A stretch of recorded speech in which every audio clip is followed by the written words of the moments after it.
और इस वक्त की बड़ी खबर सामने आ रही है। अफगानियों को देश छोड़ने की इजाजत मिल गई है। अफगानिस्तान में तालिबान ने देश छोड़ने की अब इजाजत दे दी है। इससे पहले बंदिश लगाई गई थी उन पर, लेकिन अब अफगानियों को भी देश छोड़ने की इजाजत मिल गई है। अफगानिस्तान से अफगानी मीडिया के हवाले से खबर हम आप तक पहुंचा रहे हैं, जहां पर अब अफगानियों को अफगानिस्तान छोड़ने की इजाजत मिल गई है। बड़ी खबर अफगानिस्तान से, तालिबान ने देश छोड़ने की इजाजत दे दी है सभी अफगानी नागरिकों को। अमेरिका ने बयान जारी कर इसका दावा भी किया है। बड़ी खबर इस वक्त अफगानिस्तान से सामने आ रही है, जो आप तक पहुंचा रहे हैं। आपको बता दें कि अफगानियों को अब देश छोड़ने की इजाजत दे दी गई है। इससे पहले यह खबर सामने आई थी कि तालिबान ने जितने भी अफगानी नागरिक हैं उन पर बंदिश लगा दी थी, अंकुश लगा दिया था और ये कहा गया था कि वो अफगानिस्तान छोड़कर बाहर नहीं जा सकते हैं। लेकिन अब बड़ी खबर जहां पर अफगानिस्तान से आ रही है, जहां अफगानियों के देश छोड़ने की अब उनको इजाजत मिल गई है।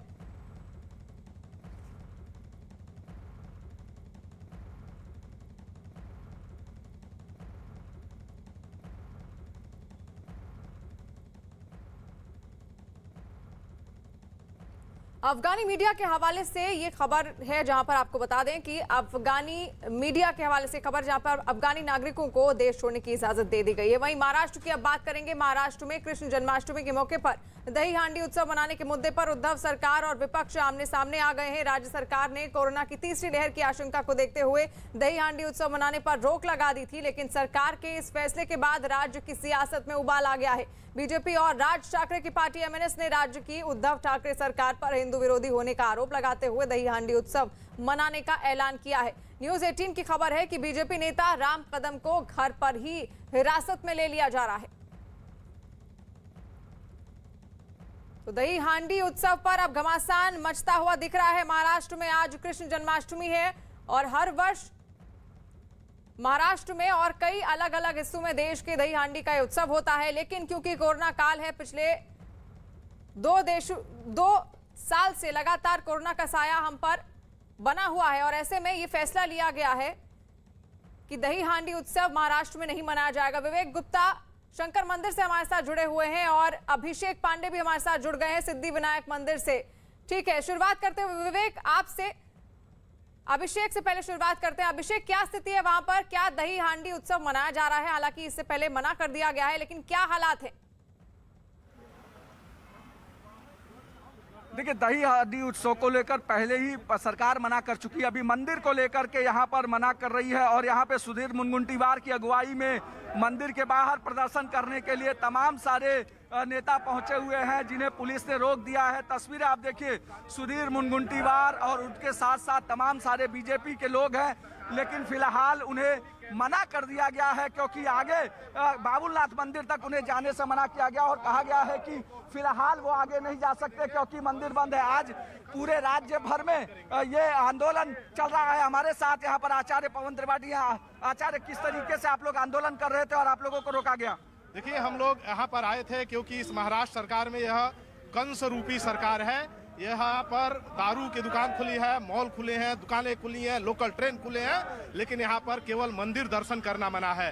उस दर्शन हेतु हम लोग यहाँ पर आए थे कि हम लोग यहाँ पर आकर के दर्शन करेंगे और इस कंस रूपी सरकार का, जो भगवान श्री कृष्ण की ताकत से सभी राम भक्त, कृष्ण भक्त, इस सरकार का वध करने का कार्य करेंगे। और यह सरकार जिस तरह से राम भक्त और कृष्ण भक्तों पर घोर अन्याय कर रही है, उनको यहाँ से उठाने का कार्य कर रही है, उनको भजन तक नहीं करने दे रही है, यह बिल्कुल ही गलत है। आप बिल्कुल, यहाँ पर तस्वीरें मैं आपको दिखाऊं तो इस तरफ आप देखिए कि सुधीर मुनगंटीवार जो पूर्व मंत्री हैं और नेता हैं, फिलहाल उन्हें पुलिस ने हिरासत में लिया है और मंदिर की तरफ जाने से रोक दिया है और कोशिश ये की जा रही है कि यहाँ पर कि उन्हें मंदिर तक ना पहुंचने दिया जाए। और यहाँ पर सुधीर मुनगंटीवार हैं और उसके साथ साथ तमाम सारे लोग पुलिस वाले हैं जो उन्हें हिरासत में लेकर के एक तरफ लेकर जा रहे हैं। कोशिश ये की जा रही है कि फिलहाल सुधीर मुनगंटीवार को यहीं पे रोक दिया जाए। ये देखिए प्रदर्शन की सीधी तस्वीरें, आप सीधे देखिए प्रदर्शन की तस्वीरें जहां पर पुलिस वाले खड़े हैं सुधीर मुनगंटीवार को घेर कर। सुधीर बाबू जिस लाइव चल रहा है, सुधीर बाबू जिस तरीके से आज मंदिर खोलने को लेकर के यहाँ आंदोलन चल रहा है और सरकार मना कर रही है, कैसे देखते हैं? देखो भाई साहब, दारू की दुकानें शुरू हो गई, बियर बार शुरू हो गए, यहाँ पे परमिट रूम शुरू हो गए हैं, तो हम इतना ही चाहते हैं। हमने मॉल शुरू किए, हम इतना ही चाहते हैं कि जैसे पूरे देश में मंदिर शुरू है ना पूरे देश में। तिरुपति भगवान का मंदिर शुरू है, वहाँ शबरीमला का मंदिर शुरू है, काशी विश्वनाथ का मंदिर शुरू है। आप कुछ सावधानी खबरदारी लेना चाहिए। हम भी साथ में है सरकार के कि कोई भी व्यक्ति ये महाराष्ट्र में कोरोना की तकलीफ में नहीं आना चाहिए।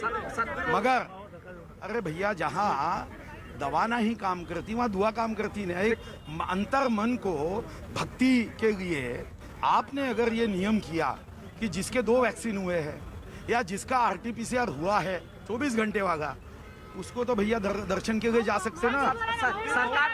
सरकार कह रही है भाऊ की लगातार। जी बिल्कुल अभिषेक, यानी कि वहां पर लगातार अब जो नेता है वो पहुंच रहे हैं। विवेक भी हमारे साथ जुड़े हुए हैं शंकर मंदिर कांदिवली से। विवेक, वहां पर क्या हालात देखने को मिल रहे हैं जन्माष्टमी के अवसर पर? देखिए शिवानी, ये जन्माष्टमी का मुद्दा अलग है और मंदिर खोलने का मुद्दा अलग है। अभी जो है बीजेपी के कार्यकर्ता मांग कर रहे हैं कि महाराष्ट्र और मुंबई में जितने भी मंदिर बंद हैं उनको पूरी तरह से खोल देना चाहिए। लेकिन महाराष्ट्र सरकार के जो नियम कानून कोरोना के बने हैं उसके हिसाब से धार्मिक स्थल नहीं खुल सकते हैं। देखिए किस तरह से पुलिस ने जिस तरह से बंदोबस्त किया है यहाँ पर, उसका मैं बंदोबस्त आपको दिखाना चाहूँगा कि पुलिस का बंदोबस्त देखिए। मुंबई के कांदिवली इलाके का ये शंकर मंदिर है और यहाँ पर पुलिस का बंदोबस्त देखिए किस तरीके से है। और उनका साफ तौर पर कहना है कि जो भी बीजेपी के कार्यकर्ता या फिर जो नेता यहाँ पे मौजूद होंगे वो मंदिर के अंदर जबरन अंदर नहीं जा सकते हैं। यही वजह है कि पुलिस का यहाँ पर कड़ा बंदोबस्त है। साथ ही साथ कुछ देर पहले यहाँ पर पुलिस ने तकरीबन कई लोगों को यहाँ पर बीजेपी के कार्यकर्ताओं को हिरासत में लिया है, उन्हें नजदीकी पुलिस स्टेशन में भेजा गया है। लेकिन अभी भी देखिए यहाँ पर बीजेपी की जो सांसद गोपाल शेट्टी है वो यहाँ पर आए हुए हैं और पुलिस उनके आसपास खड़ी है और हो सकता है उन्हें भी हिरासत में लिया जाए। गोपाल शेट्टी से बात करने की हम कोशिश करेंगे और ये जानने की कोशिश करेंगे कि आखिर उनकी क्या मांगे हैं और किस तरीके से खड़े हैं।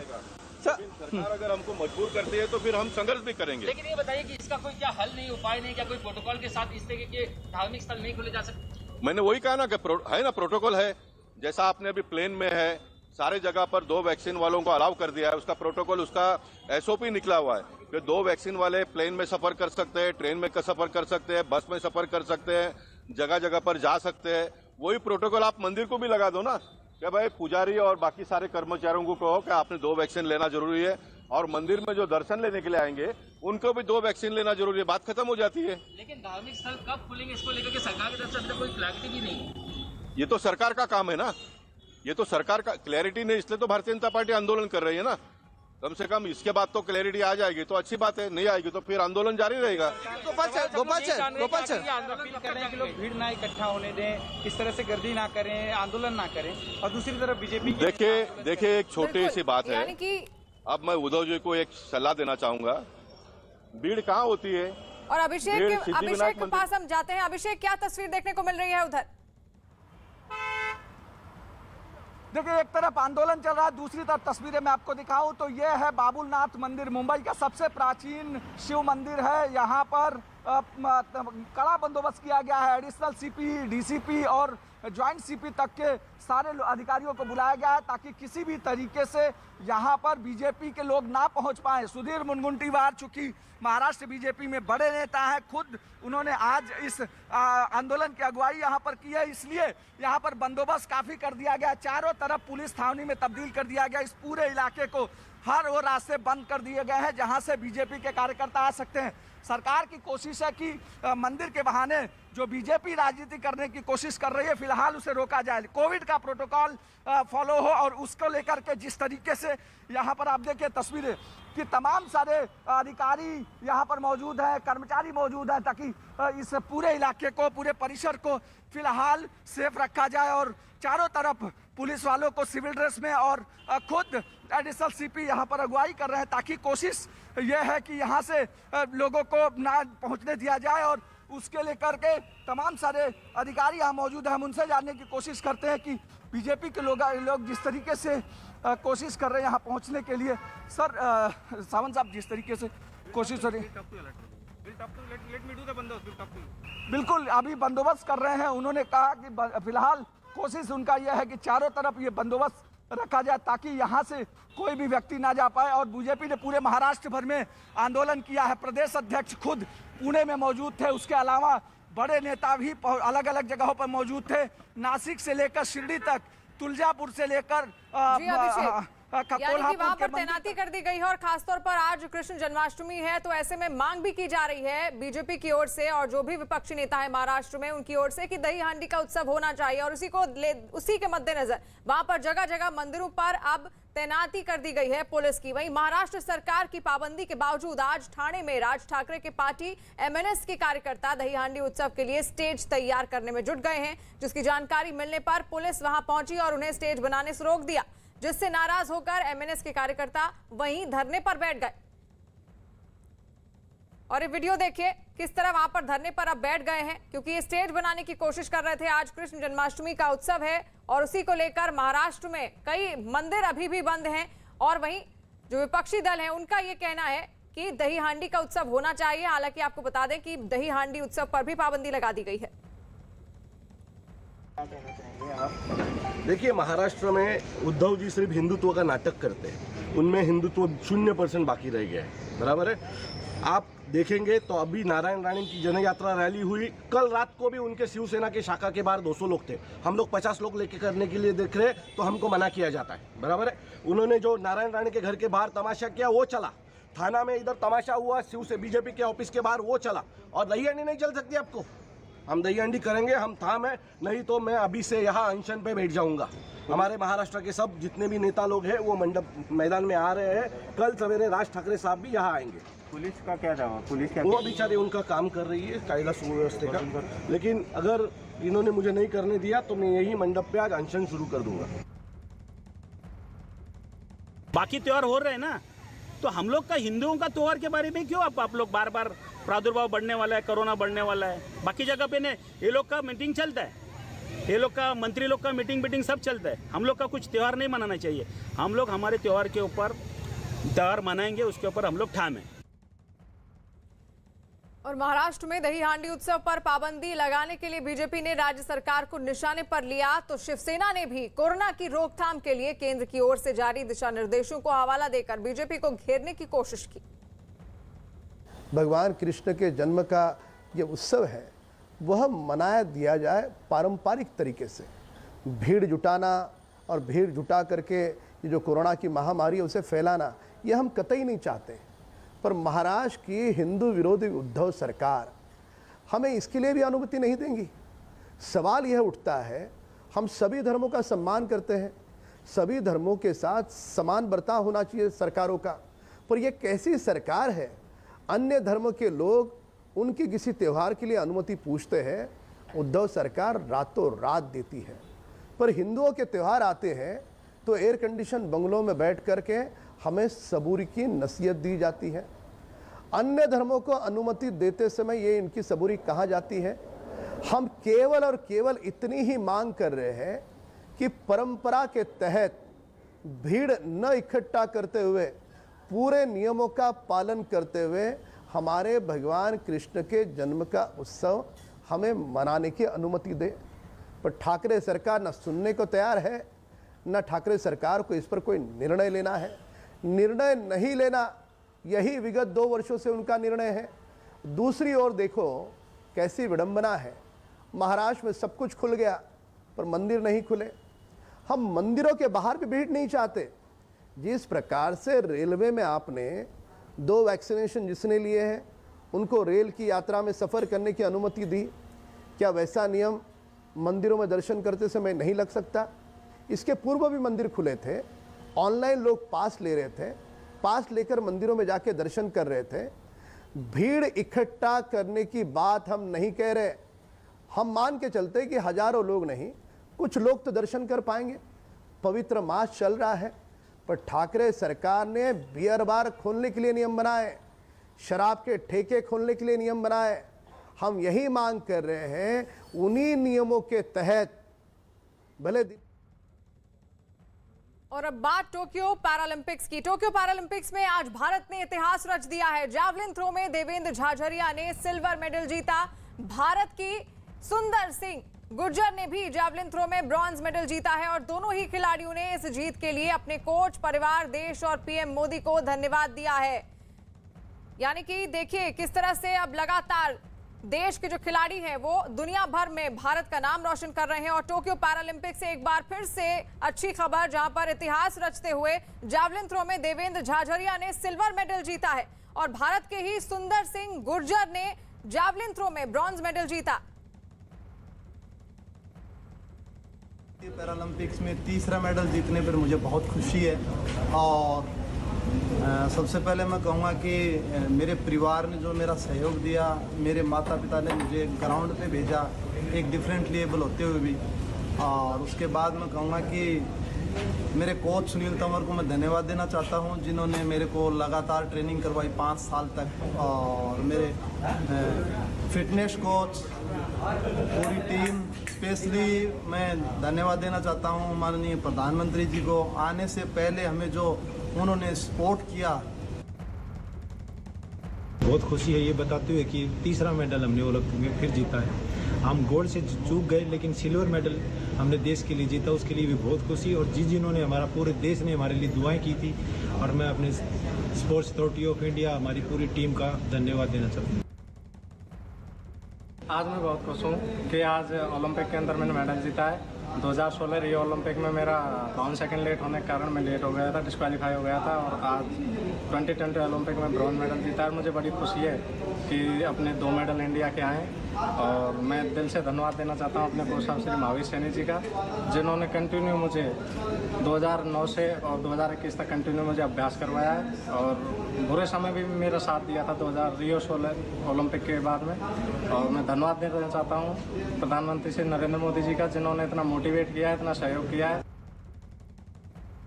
तो आपको बता दें कि टोक्यो पैरालंपिक्स में भारत ने इतिहास रच दिया है, जहां पर जावलिन थ्रो में देवेंद्र झाझरिया ने सिल्वर मेडल जीता है और भारत के ही सुंदर सिंह गुर्जर ने भी जावलिन थ्रो में ब्रॉन्ज मेडल जीता। दोनों ही खिलाड़ियों ने इस जीत के लिए अपने कोच, परिवार, देश और प्रधानमंत्री मोदी को धन्यवाद दिया है। यानी कि लगातार जो भारतीय खिलाड़ी हैं वो एक के बाद एक इतिहास रच रहे हैं। इससे पहले टोक्यो ओलंपिक्स में हमने देखा कि किस तरह सभी भारतीय खिलाड़ियों ने बेहतरीन प्रदर्शन करते हुए 7 मेडल अपने नाम किए थे, और अब टोक्यो पैरालंपिक्स में भी एक के बाद एक लगातार भारत के खिलाड़ी इतिहास रच रहे हैं। जहां पर आपको बता दें कि जावलिन थ्रो की अगर बात की जाए तो देवेंद्र झाझरिया ने सिल्वर मेडल जीता है और भारत के ही सुंदर सिंह गुर्जर ने जावलिन थ्रो में ही ब्रॉन्ज मेडल जीता है। यानी कि जावलिन थ्रो में ही हमें 2 पदक हासिल हुए हैं। देवेंद्र झाझरिया ने जहां पर सिल्वर मेडल जीता है, वहीं सुंदर सिंह गुर्जर ने जावलिन थ्रो में ब्रॉन्ज मेडल जीतकर पूरे देश का नाम रोशन किया है। और दोनों ही खिलाड़ियों ने इस जीत के लिए अपने कोच, परिवार, देश और प्रधानमंत्री मोदी का भी धन्यवाद दिया है। आज भारत ने 4 मेडल अपने नाम किए हैं। 10 मीटर एयर राइफल में गोल्ड मेडल जीता है भारत ने, 2 सिल्वर और 1 ब्रॉन्ज मेडल जीता है। अब तक 7 मेडल जीत लिए हैं भारत ने कुल मिलाकर, और पैरालंपिक्स में भारत ने इतिहास रच दिया है, जहां आज भारत ने 4 मेडल लगातार जीते और कुल मिलाकर अब तक भारत ने 7 मेडल अपने नाम कर लिए हैं। और वहीं जावलिन थ्रो में देवेंद्र झाझरिया ने सिल्वर मेडल जीता है और भारत के ही सुंदर सिंह गुर्जर ने भी जावलिन थ्रो में ब्रॉन्ज मेडल जीतकर देश का नाम रोशन किया है। और दोनों ने ही अपने कोच को, परिवार को और प्रधानमंत्री मोदी को भी धन्यवाद दिया है। यानी कि लगातार जितने भी भारतीय खिलाड़ी हैं वो देश विदेश में भारत का नाम रोशन कर रहे हैं, और टोक्यो पैरालंपिक्स में भी एक बार फिर से गर्व महसूस करवाया है इन सभी भारतीय खिलाड़ियों ने। वहीं टोक्यो पैरालंपिक्स में भारत की अवनी लेखरा ने भी इतिहास रच दिया है। उन्होंने महिलाओं की 10 मीटर एयर स्पर्धा SH1 में ये स्वर्ण पदक जीता है, और वहीं जावलिन थ्रो में भी भारत को 2 मेडल हाथ लगे हैं, जहां पर 1 सिल्वर है और दूसरा ब्रॉन्ज मेडल हमारे हाथ लगा है। जावलिन थ्रो में देवेंद्र झाझरिया ने सिल्वर मेडल जीता है और भारत के ही सुंदर सिंह गुर्जर ने भी जावलिन थ्रो में ब्रॉन्ज मेडल जीतकर देश का नाम रोशन किया है। और दोनों ही खिलाड़ियों ने इस जीत के लिए अपने कोच को, परिवार को, देश और प्रधानमंत्री मोदी को भी धन्यवाद दिया है। टोक्यो ओलंपिक्स की तरह ही टोक्यो पैरालंपिक्स में भी प्रधानमंत्री मोदी लगातार जो खिलाड़ी वहां पर पहुंचे हुए हैं उनसे बात कर रहे हैं, उनका प्रोत्साहन बढ़ा रहे हैं, और इसी की वजह से खिलाड़ियों में भी एक अलग जोश देखने को मिल रहा है। और लगातार भारत के खिलाड़ी इतिहास रच रहे हैं। और देवेंद्र झाझरिया की पत्नी मंजू झाझरिया हमारे साथ जुड़ गई हैं। सबसे पहले तो मंजू जी, बहुत स्वागत है न्यूज 18 इंडिया पर और बहुत सारी बधाइयां आपको। कैसा लग रहा है आज? थैंक यू, आपको भी से बधाई हो, पूरे देश को बधाई हो। बहुत अच्छा लग रहा है। और किस तरह की तैयारी थी? बहुत अच्छा लग रहा है, बहुत खुशी हो रही है। उन्होंने अपने मेडल की हैट्रिक बना दी जी। और मंजू जी, किस तरह की तैयारी थी देवेंद्र से? क्या आपको उम्मीद थी कि इस बार वो जाएंगे पैरालंपिक्स में और मेडल जीत कर आएंगे?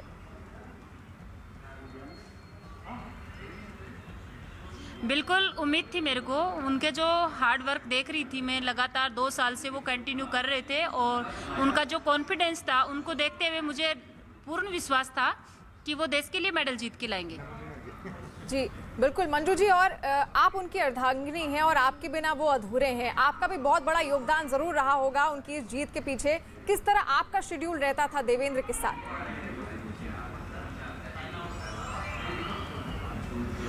बिल्कुल शेड्यूल यही रहता था कि मैं तो कभी बात भी नहीं कर सकती थी। उनका व्हाट्सएप चेक करके बात करती थी कि वो कब ऑनलाइन हुए हैं, क्योंकि मैं उनका टाइम बिल्कुल भी डिस्टर्ब नहीं करना चाहती थी कि क्या पता अब वो ग्राउंड से आके रेस्ट कर रहे होंगे, मैं फ़ोन करूंगी तो वो डिस्टर्ब हो जाएंगे। हमारी रात को सिर्फ एक बार बात होती थी 9 बजे।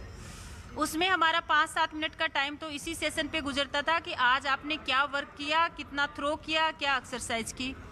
और जब यदि कभी उनको ये लगता कि कभी उनका सेशन हल्का लगता, मतलब जेवलिन अच्छी नहीं लगी होती, तो मैं उनको यही बोलती, कोई बात नहीं, कल मंडे को करोगे, फ्राइडे को करोगे तो बिल्कुल अच्छा आएगा। बिल्कुल, आप रिजल्ट अच्छा दोगे और मुझे पूर्ण विश्वास है कि आप मेडल लाओगे। मैं ऑल टाइम उनको यही कहती रहती थी। बिल्कुल, और आज उन्होंने वही कर भी दिखाया है मंजू जी। वो देश के लिए मेडल जीत कर आए हैं। और अगर बात की जाए उनकी तैयारी की, देवेंद्र भी हमारे साथ यहाँ पर जुड़ गए हैं। देवेंद्र झाझरिया, बहुत स्वागत है आपका न्यूज़ 18 इंडिया पर। कैसा लग रहा है आपको? बहुत सारी बधाइयाँ। ये बोलते मेरे पास देवेंद्र, आवाज आप तक पहुँच रही है? बहुत सारी बधाइयाँ, न्यूज़ 18 इंडिया पर स्वागत है आपका। देवेंद्र, आवाज पहुंच पा रही है आप तक?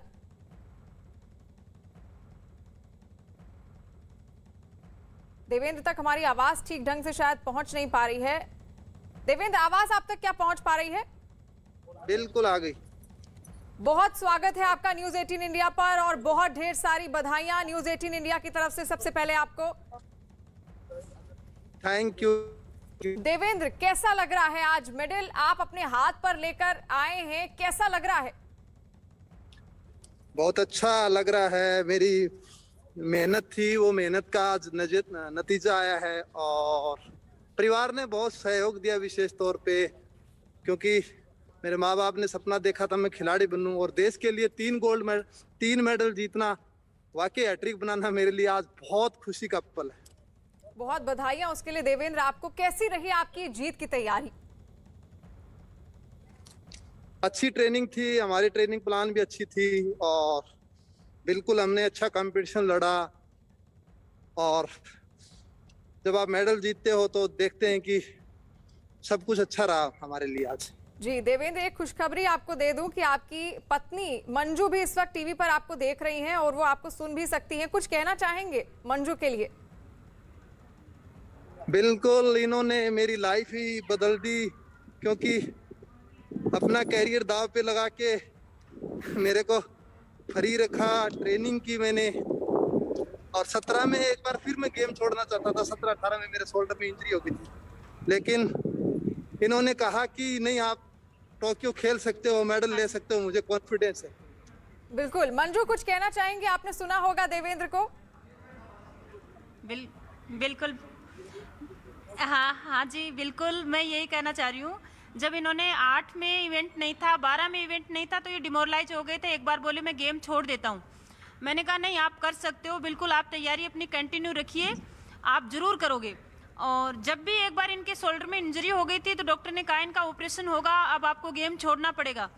तो मैंने कहा आप बेहतर से बेहतर फिजियो ले लो, आप एक बार ऑपरेशन को अवॉइड करो और हो सके तो क्या पता रिकवरी हो जाए। और इनके फिजियो ने खुद ने खूब मेहनत की तो इनकी रिकवरी भी हुई और आज अपन रिजल्ट देख रहे हैं अपने सामने। बिल्कुल, और आज पूरे देश को गर्व महसूस करवाया है देवेंद्र ने। बिल्कुल, और हैट्रिक भी बना दी। बहुत बड़ी उपलब्धि है। देवेंद्र, आप अपनी इस जीत का श्रेय क्या मंजू को भी देना चाहेंगे? बिल्कुल, इनको बहुत बड़ा श्रेय देना चाहूंगा। इनको बस टाइम नहीं देता हूं मैं बिल्कुल भी, क्योंकि मेरे को बाहर रहना पड़ता है ट्रेनिंग के लिए, लेकिन इन्होंने जैसे घर को मैनेज किया, बेटी को, बेटे को, मम्मी साथ आज इनके, तो मेरे को घर की तरफ से 100% इन्होंने फ्री किया। कभी निराश होता था, थरो नहीं लगता था, तब नाइट में बात करता था तो कहती थी आप कर सकते हो, चिंता मत करो, अगला सेशन आपका अच्छा लगेगा। क्योंकि इसमें जब जेवलिन फेंकते हैं तो कई बार कम भी लगती है, तो कहीं ना कहीं मुझे बहुत मोटिवेट किया इन्होंने। बिल्कुल। और देवेंद्र, अगर गेम से पहले की बात की जाए तो क्या चल रहा था उस वक्त आपके दिमाग में? बस लास्ट बात मैंने बेटी से की, बेटी ने कहा कि पापा जी बिल्कुल मेडल लाओगे आप, मुझे कॉन्फिडेंस है। और वही कॉन्फिडेंस के साथ गया। और आज कंपटीशन होता है, उसमें आपको लड़ना पड़ता है और जीतना पड़ता है। तो आज कंपटीशन में मेडल लिया, 3 मेडल लेना देश के लिए मेरे को बहुत ही खुशी है आज। बिल्कुल। और अगला टारगेट क्या होने वाला है देवेंद्र आपका? अब आगे किस तरह की तैयारी करेंगे? क्योंकि अब हमको उम्मीद है कि अगली बार जब आप पैरालंपिक्स में उतरेंगे तो मेडल का रंग जरूर बदलेगा। बिल्कुल। सबसे पहले तो घर पे आऊंगा, घर से बहुत दिन से दूर हूँ। बेटे के साथ बहुत टाइम बिताना है मेरे को। बेटा है, मेरी वाइफ है, जिन्होंने पीछे इन्होंने फैसले लिए हैं वैसा ही आगे फैसला यही लेंगे और एक नई प्लान बनाएंगे, नई उम्मीदों के साथ फिर से उतरेंगे। बिल्कुल, नई उम्मीदों के साथ फिर से उतरेंगे। मंजू आपको लगातार सुन रही है। मंजू, कुछ कहना चाहेंगी देवेंद्र को? बिल्कुल बिल्कुल, मैं तो यही कह रही हूँ कि अभी तैयारी को कंटिन्यू ही रखना है, बरकरार ही तो रखना है। तैयारी तो कर ही रखी है, अभी तो 3 ही साल बाकी है। 24 वाले ओलंपिक में भी कंटिन्यू रखिए, देश के लिए एक मेडल और लेके आइए। बिल्कुल। और यहाँ पर लगातार जो हमारे खिलाड़ी हैं उनका प्रोत्साहन बढ़ रहा है। देवेंद्र, प्रधानमंत्री मोदी से भी क्या आपकी बातचीत हुई थी?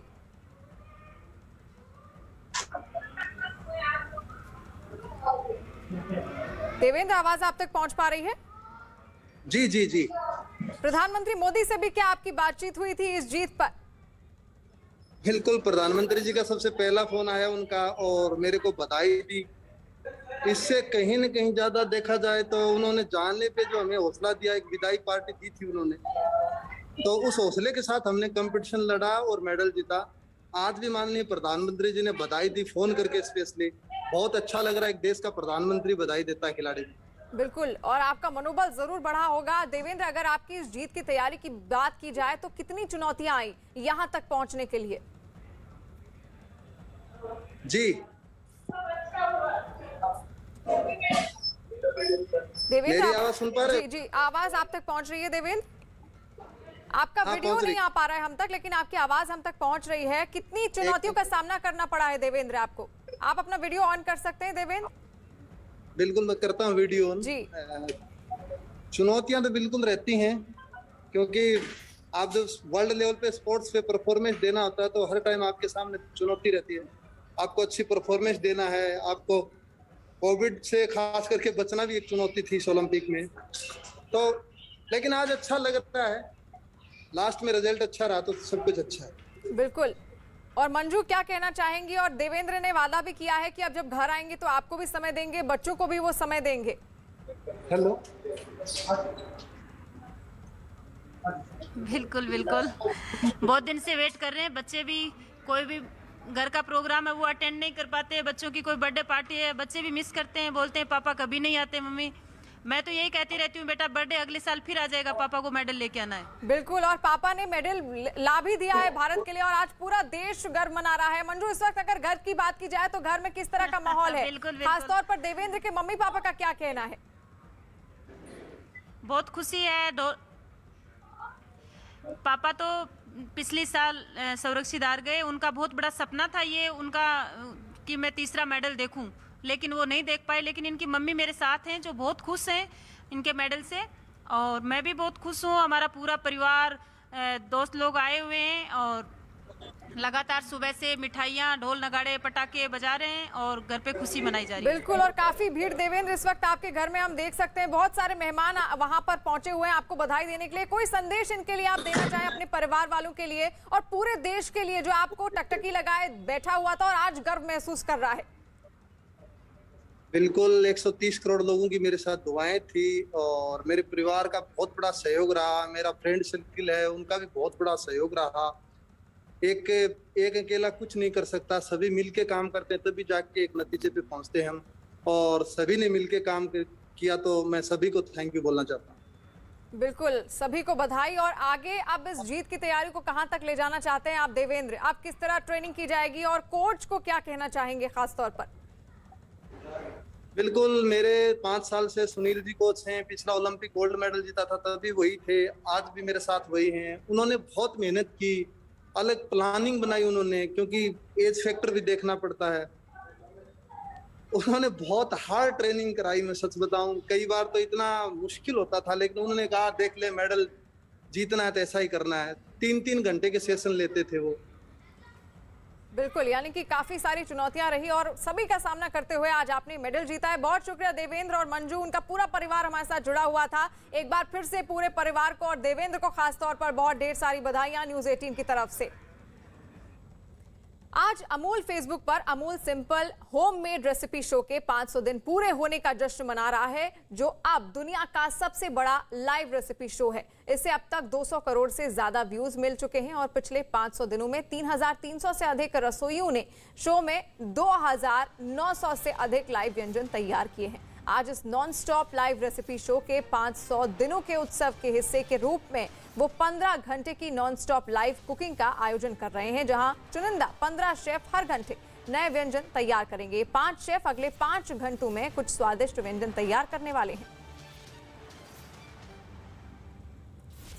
दोपहर 2 बजे शेफ संजय खंडारे, दोपहर 3 बजे शेफ अनुलता शर्मा, शाम 4 बजे शेफ प्रवीण झा, शाम 5 बजे शेफ सार्थक कोचर, शाम 6 बजे गायत्री रतन ये स्वादिष्ट व्यंजन तैयार करेंगी।